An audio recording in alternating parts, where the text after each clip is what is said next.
Assalamualaikum warahmatullahi wabarakatuh. Alhamdulillahilladzi hadana lil Islam wa syara'a lana afdala syara'i wal ahkam. Ahmaduhu subhanahu wa ta'ala ala alaihi al-jisam wa ni'amihi al-'idham. Asyhadu an la ilaha illallah wahdahu la syarika lah al-malikul 'allam. Wa asyhadu anna sayyidana Muhammadan abduhu wa rasuluhu sayyidul anam wa ala alihi wa sahbihi wal a'immatil a'lam. Amma ba'du. Subhanaka la ilma lana illa ma 'allamtana innaka antal alimul hakim. Wa saddid lisani wa hdi qalbi bihaqqi sayyidina Muhammadin sallallahu alaihi wa alihi wasallam. Ya man huwa fi 'uluwihi kain, ya man huwa fi fi'li hamid, ya man huwa fi majlihi matin. Allahumma akrimna bi nuril fahmi wa akhrijna min zulumatil wahmi warzuqna fahman nabiyyin wa hifdzal mursalin wa ilhama malaikatil muqarrabin. Rabbana zidna ilman wa fahma wa aqla ya akramul akramin bihaqqi sayyidina Muhammadin khatamil anbiya'i wal mursalin ya rahmanir rahim. Wa sallallahu ala sayyidina Muhammadin wa ala alihi wa sahbihi wa baraka wasallam walhamdulillahi rabbil alamin.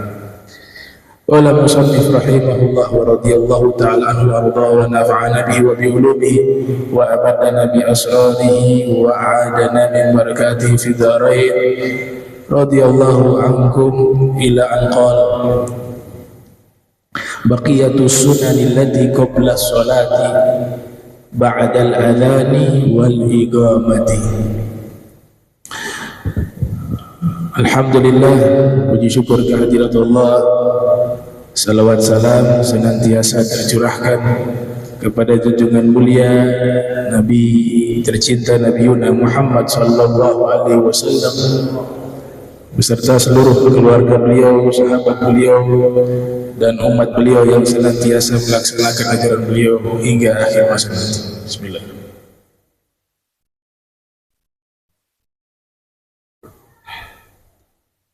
Kita sampai ke sunnah-sunnah sebelum sholat.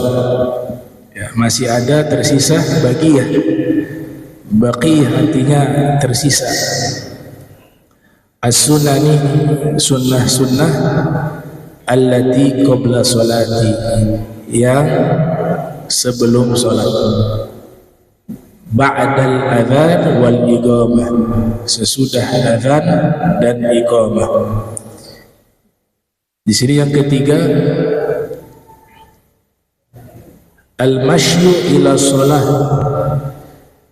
bisakinatin wa waqarin. Sunnah berjalan menuju untuk melaksanakan sholat dengan tenang, wawaqar, dan dengan penuh kewibawaan. Jadi tidak perlu lari. Misalnya masuk ke masjid, tidak perlu lari untuk mengejar ketinggalan. Jalan saja, kalau yang lewat nanti disempurnakan. Kalau lari makruh, Nabi gak suka sallallahu alaihi wasallam. Jalan saja biasa aja. Toh ketinggalan nanti disempurnakan setelahnya.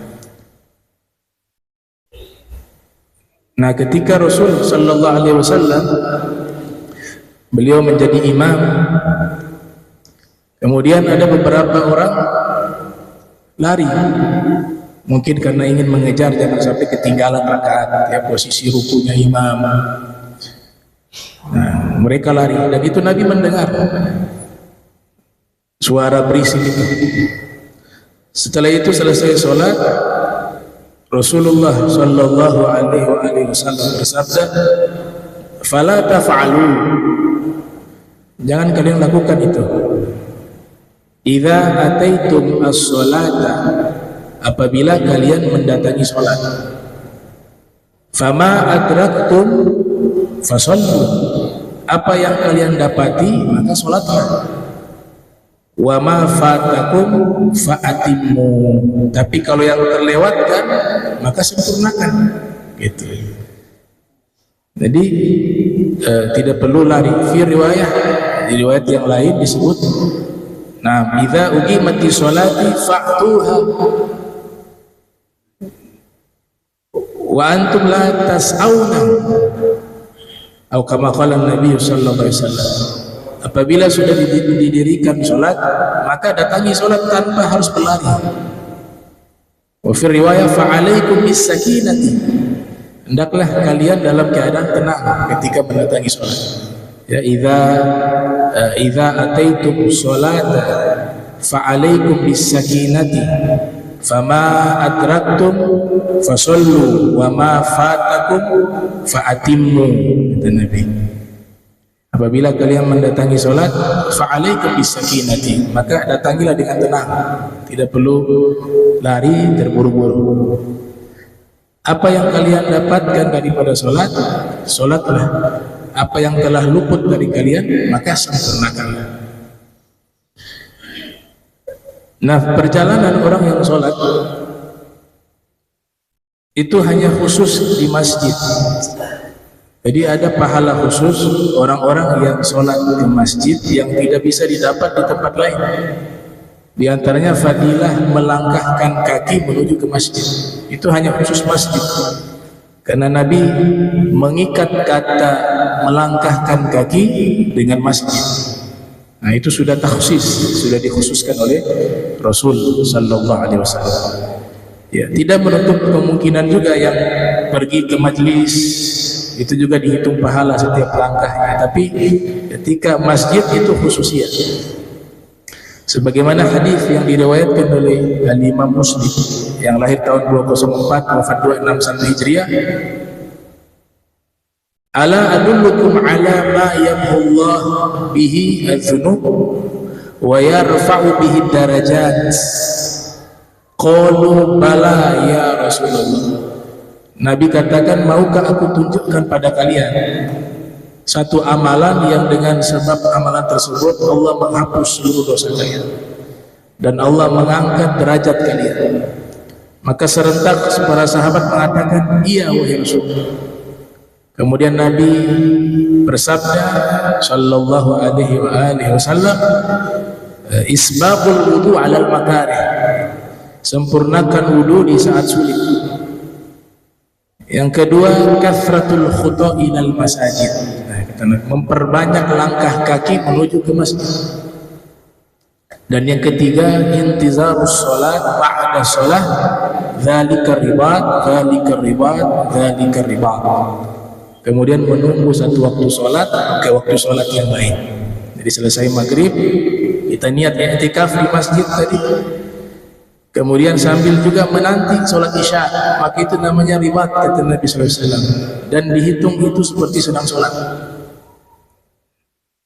Nah, riwayat yang lain, sholat langkah kaki menuju ke masjid untuk melaksanakan sholat di waktu malam itu punya fadilah tersendiri. Begitu juga di waktu subuh yang dimana gelap pada waktu itu. Hadis riwayat Al-Imam Abu Daud yang lahir tahun 202 Hijriah wafat 275 Hijriah, Rasulullah sallallahu alaihi wasallam bersabda, basyiril masyai fi zulami ilal masajid binuri tammi yaumal qiyamati. Berikan kabar gembira kepada orang-orang yang berjalan kaki, ya, masyair. Nah, ini sebenarnya tidak harus berjalan kaki. Di zaman kita mungkin pakai motor, pakai mobil, tapi tujuannya kan sama, ke masjid di waktu malam, di waktu yang gelap. Kata Nabi, kasih kabar gembira kepada mereka di waktu gelap menuju ke masjid dengan cahaya sempurna di hari kiamat. Ya, dikasih cahaya di yaumul kiamat. Binuri tammi, cahaya yang sempurna. Nah, ini fadilah al-masyu ila sholah, melangkahkan kaki menuju ke masjid untuk melaksanakan sholat. Nah, ini sunnah, berjalan menuju kepada sholat bisakinah wa wagar, dengan tenang dan penuh kewibawaan, wagar. Yang keempat, ad-du'a'u bainal adhani wal iqamah. Sunnah di antara azan dan iqamah juga adalah doa. Jadi setelah azan, ya, di antara azan dan iqamah itu waktu mustajab. Ya, ada satu riwayat diriwayatkan oleh Al-Imam Ahmad bin Hanbal, juga diriwayatkan oleh Imam An-Nasai yang lahir tahun 215 Hijriah, wafat 303 Hijriah. Imam Ahmad lahir 164, wafat 241 Hijriah. Juga ada riwayat dari ulama-ulama lainnya, Rasul sallallahu alaihi wasallam bersabda, "Ad-du'a bainal adzan wal iqamah mustajab, fad'u." Doa di antara azan dan iqamah mustajab, maka berdoalah kepada Allah. Nah, jadi sunnah kita doa di waktu tersebut. Ada satu riwayat mengatakan, "Ad-du'a bainal adzan wal iqamah la yurad." Doa di antara azan dan iqamah tidak ditolak oleh Allah. La yurad. Yang kelima, al-mubadaratu ilal ishtighali bi asbabis salati fi awwalil waqti. Bersegera untuk menyibukkan diri terhadap sebab-sebab yang menyempurnakan salat di awal waktu. Jadi wudu itu sunnahnya sebelum sholat, bukan sudah dekat-dekat sholat baru wudu. Sunnahnya sebelum sholat, sehingga tidak terlambat dia mendapatkan takbiratul ihram. Itu sama dikatakan dalam riwayat, likulli syai'in saffah wa saffatis sholah takbiratul ula. Segala sesuatu punya intisari. Intisari sholat adalah takbir pertama. Kata Rasul sallallahu alaihi wasallam. Kemudian ada fadilah sholat di awal waktu, sebagaimana riwayat dari sahabat Sayyidina Abdullah bin Mas'ud radhiyallahu anhu warḍah. Ya, beliau meriwayatkan ada yang bertanya kepada Nabi, ayyul amali ahab ilallah, amalan apa yang paling dicintai oleh Allah? Maka Nabi bersabda, as-salatu ala waktiha, salat pada waktunya. Thumma, kemudian apa wahai Rasul? Birrul walidain, bakti kepada orang tua. Thumma, kemudian apa wahai Rasul? Al-jihad fi sabilillah, jihad di jalan Allah. Jadi sunnah mubadarah. Al-mubadarah artinya bersegera, bergegas ya, kepada kesibukan dalam sebab-sebab sholat di awal waktu, fi awali waktu. Yang keenam, an-nafilatu al-qabliyah ka qabliyati subhi wa dhuhri wal asri wal jum'ati wa kadzalika al-maghribu wal isya. Laisa al-maghribu, al-maghribi ma'atuf. Nah, al-maghribi wal isya. Wa kadzalika ya salatil maghribi wal isya. Nah, di sini disebut al-maghrib wal isya. Mungkin ibtidaiyah. Bisa dengan dua bacaan. Ya, al-maghribi wal isya ataf kepada qabliyati subhi wa zuhri. Nah, bisa juga kalimat baru ibtidaiyah, istinafiyah, yang mubtada al-maghrib wal isya. Salat sunnah qabliyah. Ya, sebelum sholat wajib namanya qobliyah, sesudah sholat wajib sholat sunnah ba'diyah. Qobliyah subuh, qobliyah zuhur, qobliyah asar. Enggak ada qobliyah asar. Ada qobliyah asar, ba'da asar, ba'diyah asar tidak ada. Qobliyah asar ada. Qobliyah asar yang disunahkan 4 rakaat. Dapat doanya Nabi sallallahu alaihi wasallam, rahimallahu ra'an shalla arba'an qabla al-'asri, kata Nabi sallallahu alaihi wasallam, semoga Allah merahmati orang yang sholat 4 rakaat sebelum asar. Kerjakan 4 rakaat, jangan tanggung dengan 2. Kata Imam Ghazali, 4 rakaat dikerjakan qobliyah asar cukuplah kemuliaan dapat doa Nabi Muhammad. Rahimallahu ra'an, semoga Allah merahmati orang yang sholat 4 rakaat qobliyah asar. Nah, qobliyah subuh, paling terbaik Ya, sholat sunnah terbaik para ulama mengatakan adalah 2 rakaat sebelum subuh. Rakaatul fajri khairu minad dunya wa ma fiha. 2 rakaat sebelum subuh lebih baik daripada dunia dan seisi dunia. Ya. Kemudian qobliyah Jumat, ya, mazhab Syafi'i ada qobliyah Jumat. Qobliyah Jumat, sebelum Jumat ada sholat qobliyah. Qobliyah maghrib, ya ada kalau gaul qadim, qobliyah maghrib masih bisa dilaksanakan. Gaul jadid waktu singkat, maka biasanya qobliyah maghrib tidak dikerjakan karena langsung azan, langsung iqamah. Itu gaul pendapat Imam Syafi'i. Ada 2 masalah ini tentang waktu maghrib. Pendapat pertama gaul qadim, bahwa waktu maghrib itu panjang sehingga syafaq merah hilang, mega merah, syafaqul ahmar. Nah, tapi pendapat qadim inilah yang dikuatkan oleh para fuqaha. Gaul jadid yaitu mendengar azan, kemudian menutup aurat menggunakan pakaian, wudu, sholat 6 rakaat ada yang mengatakan, habis itu isya. Nah, itu gaul jadid. Nah, gaul jadidnya Imam Syafi'i. Dan Nabi menta'liq, ya, sholli qabla al-maghrib liman sya'a. Sholatlah sebelum maghrib bagi yang mau. Nah, sehingga statusnya tidak muakkadah, tapi yang kerjakan boleh, bagus. Nah, para ulama sepakat bahwa fungsi sholat sunnah baik qobliyah ataupun ba'diyah, dia sebagai penambal kekurangan di sholat wajib. Makanya sholat qobliyah ba'diyah itu sangat sayang sekali ditinggalkan, karena dia penambal kekurangan kita di sholat wajib kita. Disebut oleh para fuqaha an-nawafil jabair lil faraid. Sholat-sholat sunnah sebagai penambal kekurangan sholat-sholat wajib. Dan kita semua sholat wajibnya pasti ada kekurangan. Pasti ada kekurangan.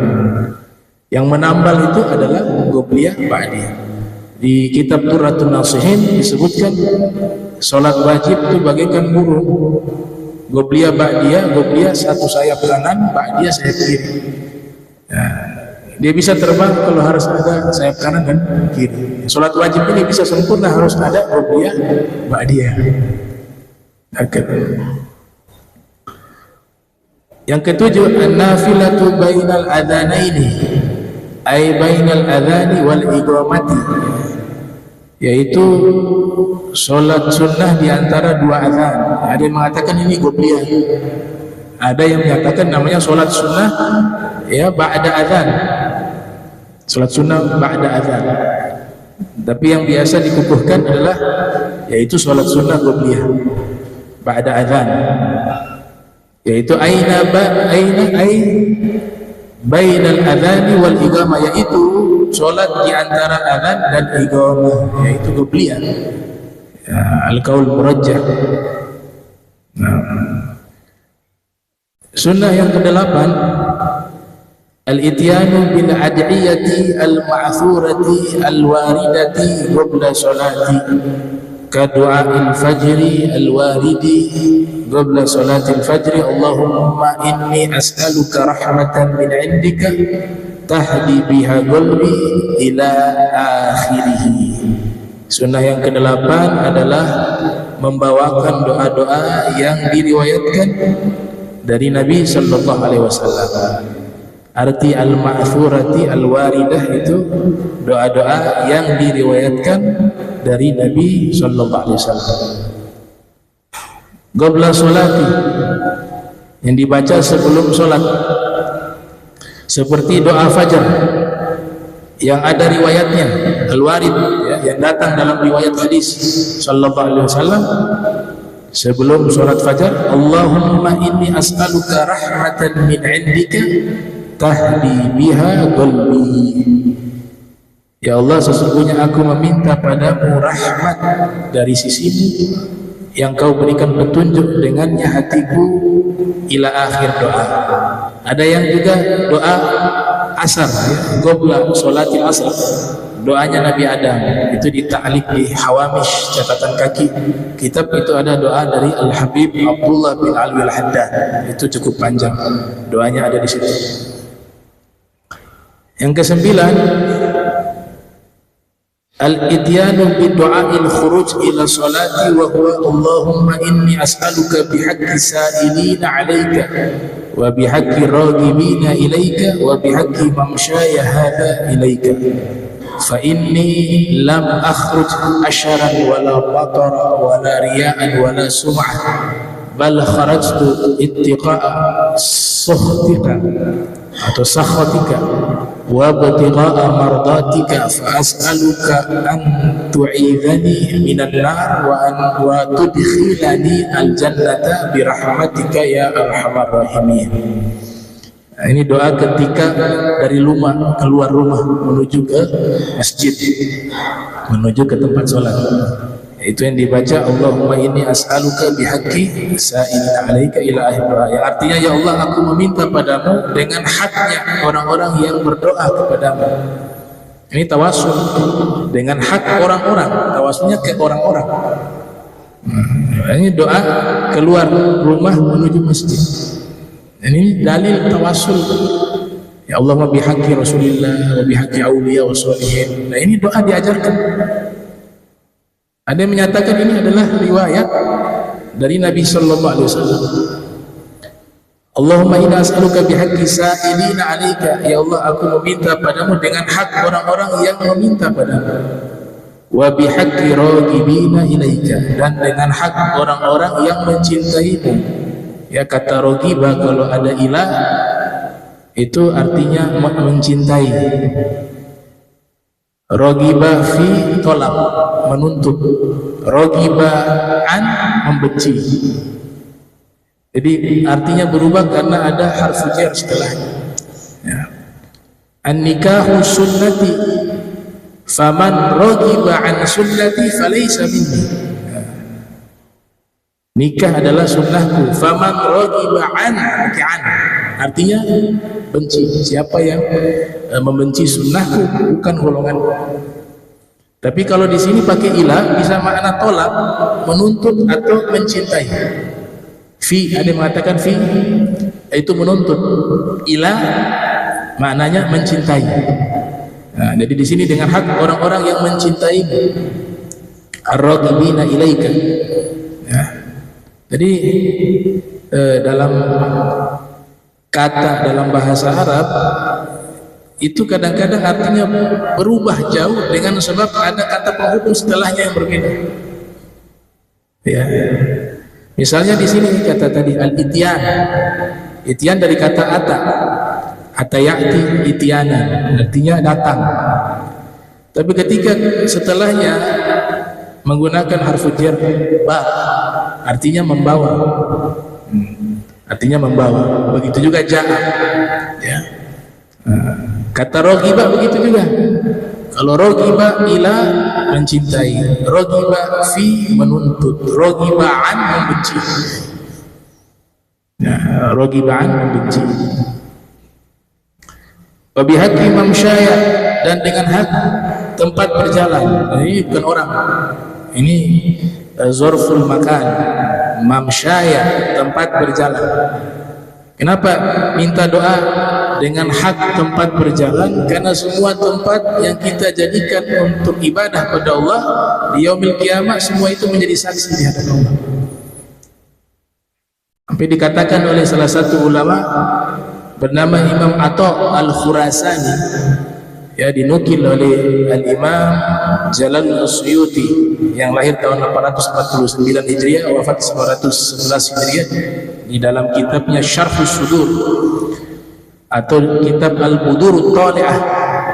Nah, itu di situ dikatakan ma min mawdi'in yusjad fihi illa syahida lahu yaumal qiyamati. Ma min mawdi'in yusjadu fihi, tidak ada satu tempat yang dijadikan tempat sujud kepada Allah, illa terkecuali syahidalahu yaumal qiyamah, tempat itu menjadi saksi baginya di hari kiamat di hadapan Allah Subhanahu wa taala. Makanya al-intiqal, ya, ketika sholat sunnah disunahkan berpindah-pindah tempat, ya, kadang di sini pindah lagi 2 rakaat, di situ bergeser sedikit, yang penting pindah tempat itu sunnah. Faedahnya adalah makin banyak saksi kita di hadapan Allah, karena kita jadikan itu tempat sujud, ya. Jadi istiqomah tidak selamanya itu baik, ya. Bikinnya istiqomah saf itu terus, ya, puluhan tahun di situ gak pernah pindah-pindah, ya. Padahal sunnahnya al-intiqal, di dalam masjid sunnahnya pindah, itu, ya, di situ terus puluhan tahun. Kalau ada orang di situ marah, itu tempat saya, ya, haula wala quwwata illa billah. Masjid milik umat, bukan milik orang, ya. Al-intiqal, karena makin banyak tempat kita untuk ibadah, di situ menjadi saksi bagi kita di hadapan Allah Ta'ala. Idza zulzilatil ardu zilzalaha wa akhrajatil ardu athqalaha wa qala al-insanu yawma idzin tuhadditsu akhbaraha.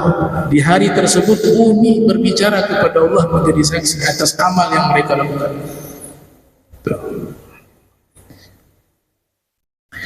Kemudian fa inni lam akhruj asyara, dan sesungguhnya aku ya Rabb tidak keluar dari rumah karena kufur nikmat, asyara, wala batara, dan saya keluar bukan karena sombong, wala riyaan, dan juga saya keluar menuju ke masjid bukan karena riya, wala sum'atan, dan juga bukan karena sum'ah. Sum'ah itu ingin didengar kebaikannya. Bal kharajtu, melainkan saya keluar ittiqa'a sukhtika, karena takut murkamu, sukhtik, murkamu, wa ibtigha'a maradatika, dan juga mencari ridhamu, fa as'aluka an tu'idhani minan nar, maka aku meminta padamu untuk kau menjaga diriku dari api neraka, wa antudkhilani al-jannata, dan engkau memasukkanku ke dalam surga, birahmatika ya arhamar rahimin, dengan rahmatmu wahai yang maha penyayang, arhamar rahimin. Jadi dalam riwayat dikatakan Allah Ta'ala menciptakan, ya, 100 rahmat, kemudian dari 100 rahmat, 1 rahmat Allah turunkan ke dunia ini, yang 99 Allah tahan di akhirat bagi orang beriman. Ada beberapa masyayikh mengatakan yang 99 ini adalah Nabi Muhammad SAW, karena di akhirat nanti Allah serahkan kepada Nabi Muhammad untuk menolong umatnya, dan itu adalah 99 rahmat. Nah, sesuai dengan firman Allah Subhanahu wa taala, wa ma arsalnaka illa rahmatan lil alamin, tidaklah kami mengutusmu terkecuali sebagai kasih sayang untuk alam semesta. Ini rahmat di sini adalah Nabi Muhammad SAW, rahmat terbesar. Ya ayyuhan nas, kata Nabi fil hadis, innama ana rahmatun muhdah, wahai segenap manusia, sesungguhnya saya adalah rahmat yang Allah hadiahkan kepada kalian, sallallahu alaihi wasallam. Ya, makanya rahmat itu salah satu namanya Rasul. Ya, Imam Nawawi mengatakan kalau ada nama lain, ya, Al-Hashir, Al-Aqib, termasuk juga Ar-Rahim, itu adalah sifat-sifatnya Nabi Muhammad sallallahu alaihi wasallam. Ada sebagian ulama mengatakan bahwa namanya Nabi dan sifat Nabi itu sama seperti Asmaul Husna, 99. Inna lillahi tis'ah wa tis'ina isma man ahsaha dakhalal jannah. Sesungguhnya Allah memiliki 99 nama, siapa yang menghafalnya dan mengamalkannya maka dia masuk ke dalam surga. Al-Imam Muhyiddin Ibn Arabi dan juga Al-Imam Ibn Arabi, Abu Bakar Ibn Arabi Al-Maliki Al-Ghadi, yang mengatakan ada 1000 nama Nabi SAW. 1000. Sebagian ulama mengatakan demikian. Al-Hafidz Ibnu Dihya juga mengatakan ada puluhan nama beliau. Bahkan Imam Suyuti menulis kitab membahas tentang nama-namanya Rasul sallallahu alaihi wasallam berjudul An-Nahjah As-Sawiyah fil Asma'i An-Nabawiyah, ya, yang beliau menguraikan seluruh nama-nama mulia Nabi Muhammad sallallahu alaihi wasallam. Ya, karena memang suatu adat, ya, di mana jika seseorang itu memiliki banyak nama itu menunjukkan kemuliaan. Kenapa nama Allah begitu banyak? Karena Allah Maha Mulia. Makanya ada yang menafsirkan ketika di dalam Al-Quran Allah Ta'ala menggunakan kata kami, bukan aku. Ya, banyak di dalam beberapa ayat. Ya, inna anzalnahu fi lailatul qadar. Sesungguhnya kami telah menurunkan Al-Quran di malam Lailatul Qadar. Kami, tapi menunjukkan Allah. Nah, bukan berarti banyak, tidak. Tapi Allah memiliki nama yang begitu banyak, sifat yang begitu banyak, yang semuanya mulia, maka diwakilkan dengan kata kami. Kami untuk mengagungkan, ya, mengagungkan, ya, satu kemuliaan, satu kebesaran, itu menggunakan kata kami daripada aku. Kadang-kadang Allah sebut aku juga untuk menunjukkan bahwa penciptaan itu istimewa. Wa ma khalaqtul jinna wal insa illa liya'budun. Di situ Allah menyebut tidaklah aku ciptakan jin dan manusia untuk memuliakan penciptaan Nabi Adam. Makanya menggunakan aku bila wasitah, tanpa ada perantara. Jadi langsung Allah ciptakan. Kalau kita disebut kami ciptakan manusia lainnya, karena ada punya wasilah dengan makhluk. Ya, kita terlahir ke dunia karena ada orang tua, karena ada malaikat yang meniupkan ruh, maka digunakan kata kami. Tapi Nabi Adam langsung Allah yang ciptakan, gak ada orang tua, gak ada bapak, gak ada ibu, saya langsung ciptakan. Wa ma khalaqtu, tidaklah saya ciptakan jin dan manusia. Jin juga begitu, yang dia iblis yang awal, itu penciptaan secara langsung. Maka digunakan dengan kata aku. Wa ma khalaqtul jinna wal insa illa liya'budun. Nah, ini ada beberapa tafsiran lainnya terkait kata aku dan kami ketika dinisbatkan kepada Allah Subhanahu wa taala. Fas'aluka khalas. Yang ke-10 al-qiyam ila shalah ba'da intihai minal iqamati wa qila ma'a qawlihi qad qamati sholatu. Sunnah yang ke-10 yaitu berdiri melaksanakan sholat sesudah berakhir daripada iqamah. Nah, jadi sunnahnya itu ketika iqamah, sedang iqamah ini, yaitu mazhab Syafi'i ketika sampai di lafaz qad qamati sholatu baru dia bangun. Ya. Nah, sebenarnya nggak ada nih secara teknis, ya. Sudah sebelum qomat sudah saf semua, sudah rapi, kemudian qomat. Nah, itu keluar dari aqwal ulama. Tapi nggak apa-apa, ya. Ini ijtihadiyah, sunni. Ya. Yang ada di 4 mazhab, yaitu ketika iqamat mazhab Syafi'i sampai di kalimat qad qamati sholatu baru bangkit. Itu juga Imam Ahmad mengatakan kalau sudah lihat ada imam, makanya gak boleh qomat imamnya belum ada, karena yang memutuskan untuk qomat adalah imam, sebagaimana pembahasan imamnya belum ada sudah qomat, nanti habis mana imamnya ini? Imamnya ada dulu, nah, baru imam qomat, nah, sudah aman, selesai. Tuh. Belum tahu siapa imam, tahu-tahu main qomat, Allahu Akbar, begini-begini terus. Nah, ini enaknya fikih, semua aturannya untuk kebaikan, maslahat. Ya. Makanya di sini dikatakan sudah lihat imam, kata Imam Ahmad bin Hanbal, jangan qomat kalau imamnya belum ada. Tentukan imamnya dulu. Makanya di dalam fikih itu ada imam tetap, imam rawatib, imam rotib atau rawatib.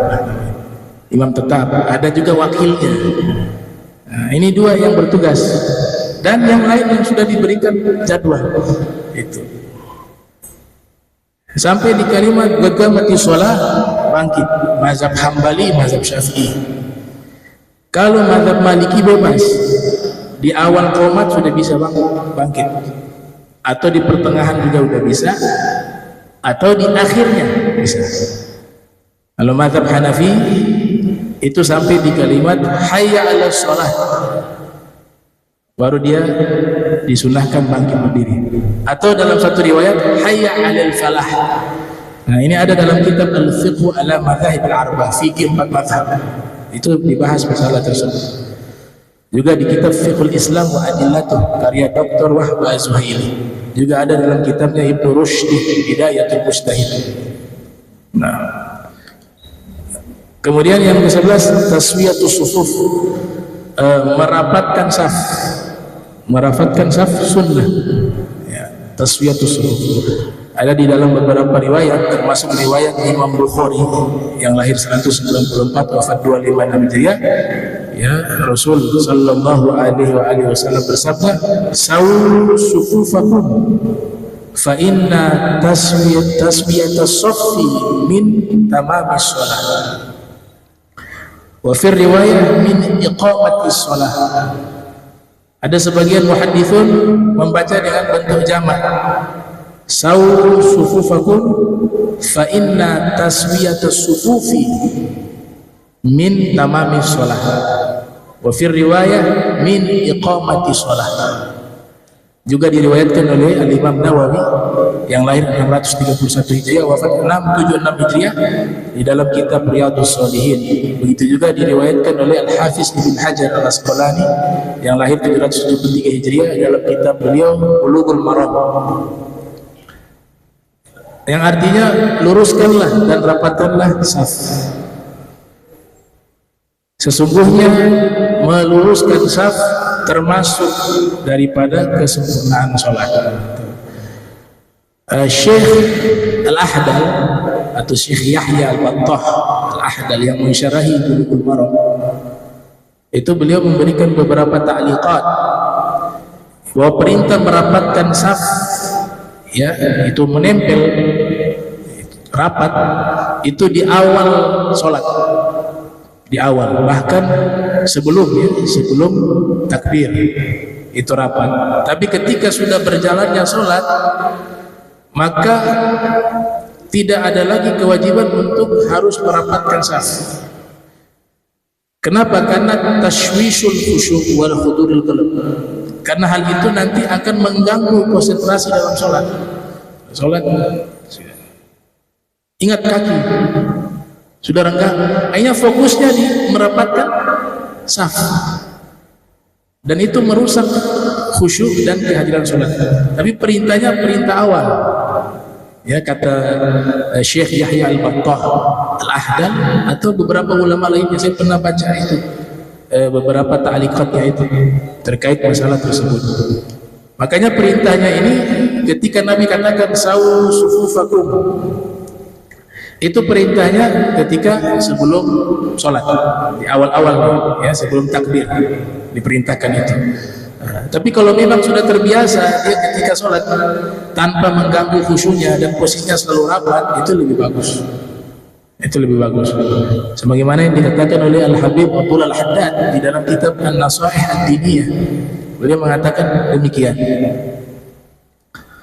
Yang ke-12, saddul furaji wa taharriyu salati fi shaffil awwal. Yang ke-12 adalah menutup celah tadi. Jangan sampai ada celah di antara saf itu. Ya. Menutup celah sunnah itu, kita harus tahu itu sunnah. Dan berusaha sholat di saf pertama, ya, pahala paling besar kan saf pertama, begitu. Kalau paling akhir terlambat, ya pahalanya berkurang, kecuali uzur, ya. Kayaknya ada fadilah ketika datang sholat Jumat, datang paling awal dapat pahala berkurban unta, ya. Itu semuanya Nabi menerangkan porsi pahala, bahwa yang di awal itu paling banyak, makanya jangan di belakang, ya. La yazalu aqwaman yata'akhirun hatta yuakhirahumullah. Senantiasa orang yang suka di belakang dalam perkara-perkara ibadah, maka Allah akan kasih dia juga paling belakang di akhirat. Kalau masalah ibadah, berusahalah untuk paling terdepan. Makanya ulama fikih mengatakan hukumnya makruh mengutamakan orang lain dalam perkara ibadah. Makruh. Kalau perkara dunia gak apa-apa deh, ya. Misalnya ada yang kasih 1 juta, ini kasih 500.000. Ini kasihan hidup punya kawan, karena habis 1 juta saya ambil. Oh bagus, dia mengalah untuk melebihkan orang lain dalam perkara duniawi. Wa yu'thiruna ala anfusihim walau kana bihi khasasah. Mereka mengutamakan orang lain dibanding diri sendiri walaupun mereka sangat butuh. Itu perkara duniawi, bagus. Tapi kalau perkara akhirat, makruh mendahulukan orang lain daripada diri sendiri. Datang itu sudah awal sana di belakang, gak boleh, makruh. Antum di depan, gitu. Dalam perkara kebaikan, fastabiqul khairat, fabidzalika falyatanafasil mutanafisun, kata Allah Taala. Kalau perkara akhirat, berlomba-lombalah. Karena nanti di akhirat semuanya itu akan apa? Nafsi-nafsi. Kita selamatkan diri kita dulu, baru orang lain. Anfusakum wa ahlikum nar. Jagalah diri kalian, setelah itu keluarga kalian dari api neraka. Jadi al-ithar fil ibadah makruh. Mengutamakan orang lain dalam perkara ibadah hukumnya makruh.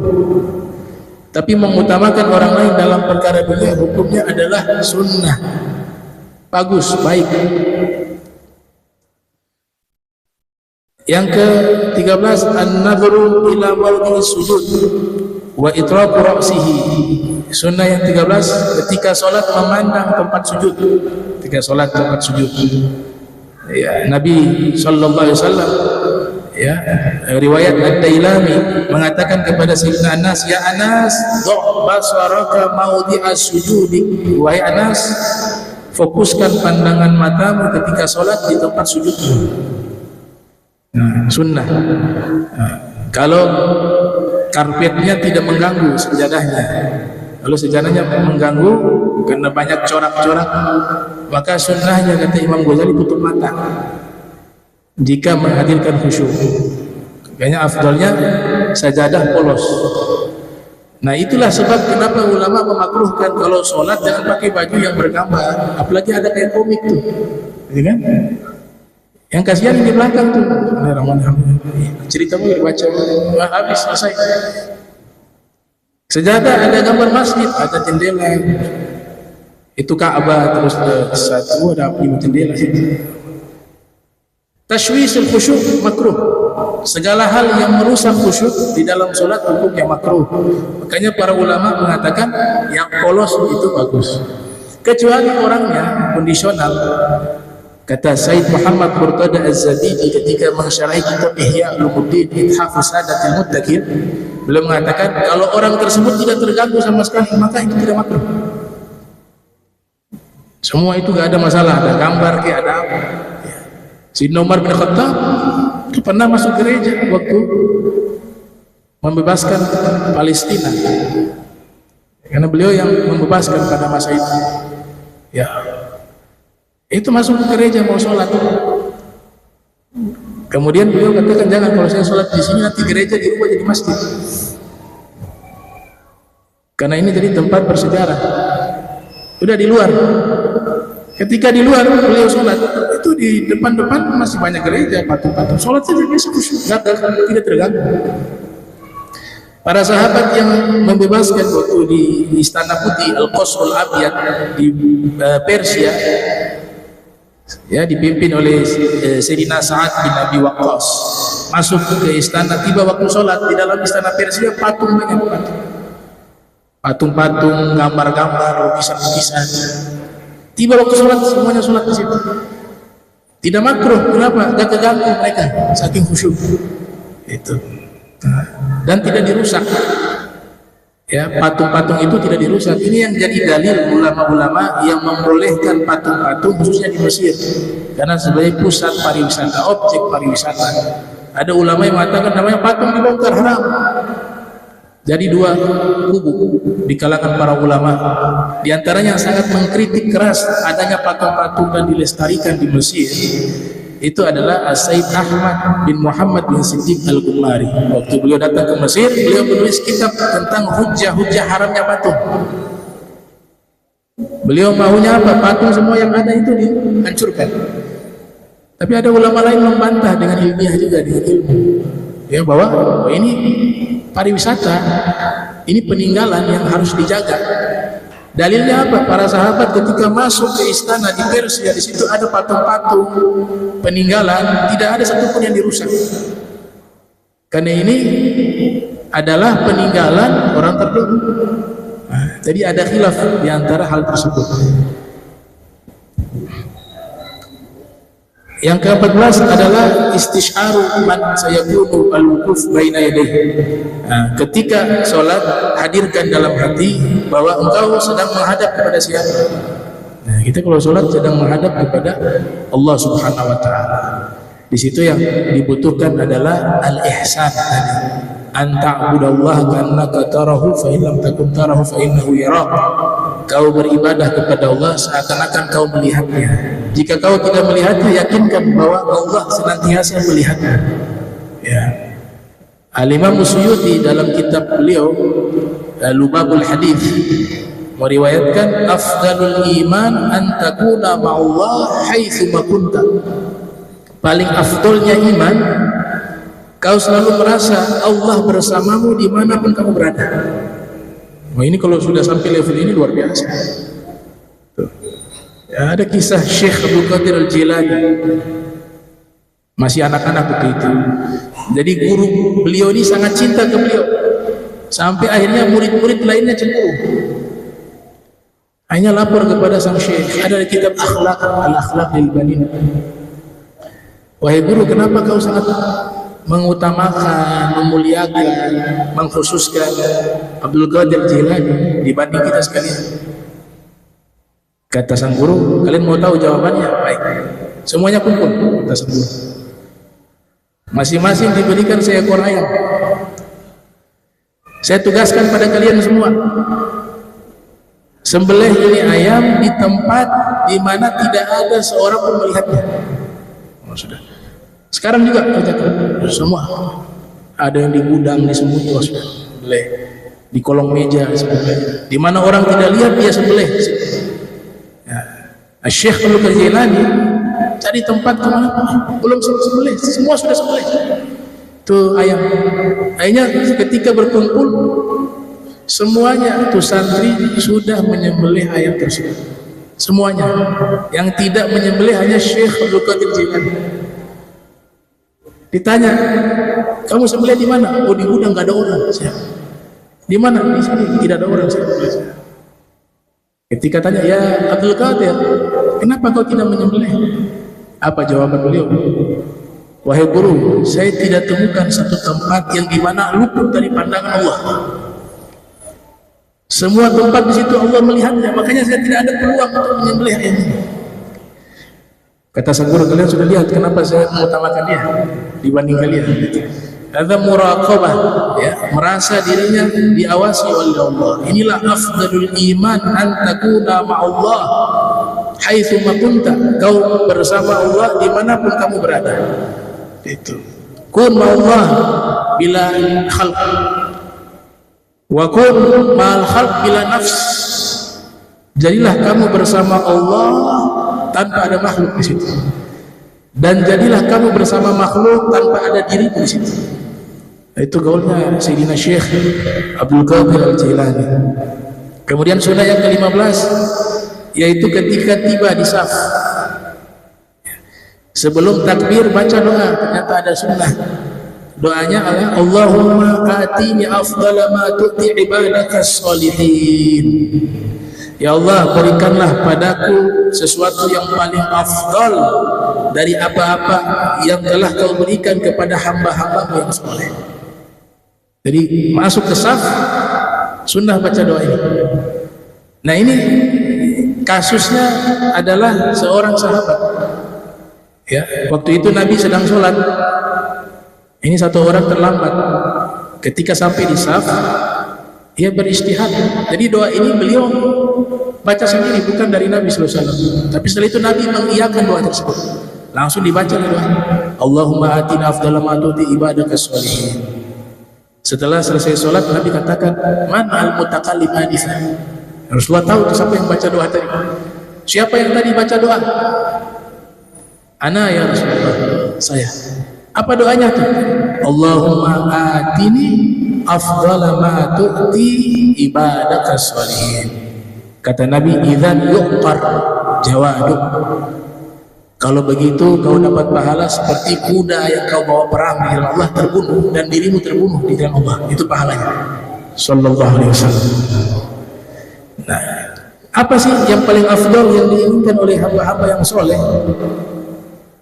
Itu qal ba'dul arifin, ashtahi an ashtahi li'atruka ma ashtahi fala ajidu ma ashtahi.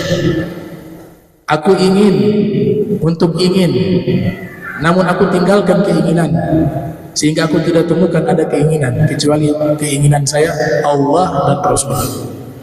Jadi keinginan mereka hanya Allah wa Rasul, la ghair, tidak ada yang lain. Ashtahi an ashtahi li atruka ma ashtahi fala ajidu ma ashtahi. Yang diringkas oleh Abu Yazid Al-Bustami, urid an la urid, aku ingin untuk tidak ingin. Kalau yang masalah duniawi, aku ingin untuk tidak ingin. Ingin tidak ingin, karena ingin itu nafsu, karena ingin itu hawa.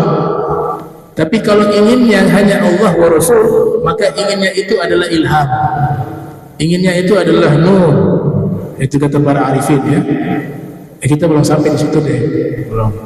Dengar saja, dengar. Iya. Kalau nyampe di situ ya sudah, itu jadi wali besar. Iya. Masih belum, makanya ya kita pilih-pilih aja. Masih ashtahi juga. Lihat mobil orang masih ingin, lihat uang masih ingin, lihat jabatan orang masih ingin. Di hati sekalipun, walaupun belum kesampaian, ya nggak bisa sampai ke magom ini. Magom ini bisa didapati ketika semua ada di tangannya, tapi hatinya tidak mencintainya, itu berbisa. Tapi kalau belum dapati masih berharap, ya sama juga. Itu. Jangan dulu bicara apa namanya zuhud atau apa hukum dunia rasul kulli khati'ah ya. Sebelum masih jauh. Kalau para aulia betul-betul diamalkan. Betul-betul. Sayyidina Ibrahim bin Adham diwakafkan istananya, kerajaannya semuanya. Dia tinggalkan ikut jalan tasawuf, jalan sufi. Nah, itu berapa? Az-zahid al-hakiki, zuhud yang sebenarnya. Jadi keinginan mereka hanya Allah dan Rasul. Ada satu kisah Ghadi Syekh Yusuf Nabhani. Setiap waktu beliau dulu tinggal di Libanon, Beirut. Beliau menjabat sebagai Ghadi. Jadi setiap hari keinginan beliau hanya satu, pengen tinggal di Madinah. Mukim biar bisa dekat dengan Nabi Sallallahu Alaihi Wasallam. Menjabat sebagai hakim, jadi doanya itu terus. Ketika ada satu kasus di pengadilan, dihadirkan terdakwa, ditanya, ini pelanggarannya apa? Membunuh. Wah, ini berat, membunuh. Ghadi Syekh Yusuf Nabhani bertanya, kenapa kau membunuh si fulan? Dijawab sama dia menghina Nabi, dia mencaci maki Rasul, makanya saya bunuh. Spontan waktu itu ada pisau di tangan saya, langsung saya berdiri, saya membunuh dia secara spontan. Beliau berdiri dari kursi pengadilannya, kursi hakimnya, menuju kepada terdakwa tersebut, ditanya, tangan kamu yang mana yang bunuh orang itu?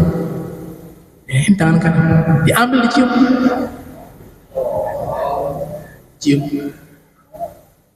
Maka pada saat itu juga ini orang bingung, kok bisa dia cium tangan orang yang membunuh? Akhirnya dilaporkan kasus ini kepada petinggi-petingginya. Ini melawan apa? Protokol, ya, aturan, nggak bisa. Bagaimana kita mutasi saja dia ke Madinah? Ketika dimutasi ke Madinah, doanya terkabul oleh Allah. Karena lewat tadi, ya, kadang-kadang cara Allah begitu. Allah ayyarzuka al-mu'min min haitsu la yahtasib. Ya, ada riwayat Allah ayyarzuka abdahu al-mu'mina illa min haitsu la yahtasib. Allah tidak ingin memberikan rezeki kepada hambanya yang beriman kecuali dengan dari arah yang tidak diduga-duga. Akhirnya sampai meninggal beliau di tanah suci, pindah ke Makkah, kemudian sampai meninggal dunia. Sallallahu alaihi wasallam. Beliau terkenal muhib, ya, pencinta sejati Rasul sallallahu alaihi wasallam. Semua kitab beliau berbicara tentang Nabi Muhammad SAW dan berbicara tentang Ahlul Bait, ya, pencinta Rasul dan Ahlul Bait. Ada ulama besar Mesir itu membakar kitabnya Syekh Yusuf Nabhani. Dibakar, kitab ini khurafat, kitab ini jelek. Padahal ini orang soleh. Setiap waktu sering bermimpi Rasulullah di Mesir, kejadian kisah nyata. Tapi waktu itu ada fitnah tentang Syekh Yusuf Nabhani, akhirnya dibakar atau disingkirkan kitabnya Syekh Yusuf Nabhani. Kemudian dia beli satu kitab yang menyerang Syekh Yusuf Nabhani. Ada satu ulama besar juga mengarang kitab menyerang Syekh Yusuf Nabhani. Ya, ditulis. Ya, saya tahu namanya, orangnya siapa, asalnya di mana. Tapi sudah meninggal. Jadi isi kitab itu menyerang Syekh Yusuf Nabhani, dan Syekh Yusuf Nabhani tidak membalas. Dia beli kitab itu, taruh di rumah. Kitabnya Syekh Yusuf disingkirkan. Mulai hari itu tidak pernah bermimpi Nabi. Akhirnya bingung, begini ya. Akhirnya dapat kesempatan satu waktu bermimpi Rasul SAW, tapi Nabi dalam keadaan marah. Nabi katakan, "Ya fulan, kamu tahu kenapa kau tidak melihat saya lagi?" Itu yang ingin saya tanyakan ya Rasul. Kata Nabi, bagaimana kau bisa melihat saya sedangkan di rumahmu ada kitab yang menyerang Yusuf Nabhani? Kalau kau mau singkirkan kitab itu. Nah, ini menandakan bahwa beliau punya hubungan yang erat, yang kuat dengan Nabi Muhammad sallallahu alaihi wasallam. Dan Kiai Hasyim Asy'ari sangat ilmunya ke beliau. Insyaallah pertemuan berikut kita lanjutkan lagi. Allah menjama'ana hadza jam'a marhuma wa tafarraqna min ba'dihi tafarruqan ma'suma wa la tajal minna wa la minna sakal mahruma.